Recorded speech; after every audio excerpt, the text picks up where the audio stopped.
মারুফ এক ছোট্ট ছেলে। ঢাকার বস্তিতে তার মায়ের সাথে থাকত। বাবা ছিল না।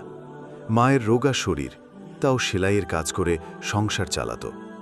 মারুফ সকালে অন্যের দোকানে কাজ করত, আর রাতে মায়ের পাশে বসে নিজের পড়াশোনা করত। তার একটাই স্বপ্ন, মায়ের মুখে হাসি ফোটানো। বন্ধুরা যখন ঘুরে বেড়াত, মারুফ তখন পুরনো মোবাইল দিয়ে অনলাইনে কোর্স করত। অনেক দিন না খেয়েও কেটেছে। একদিন দোকানের মালিক তাকে অপমান করে বলল, তোর মতো গরিবেরা স্বপ্ন দেখে না। কিন্তু মারুফ থেমে যায়নি। সে কষ্ট পেলেও নিজের স্বপ্নকে ভোলেনি। ৩ বছর পর মারুফ এখন সফল ফ্রিল্যান্সার। মাসে ৮০,০০০ টাকা আয় করে। সে নিজের একটা ছোট্ট অফিসও খুলেছে, আর মাকে বলেছে, আর কষ্ট করে সেলাই করতে হবে না, এবার তুমি শান্তিতে বিশ্রাম নাও। গল্পটার শিক্ষাটা হলো, গরিব ঘরে কোনো দোষের ব্যাপার না।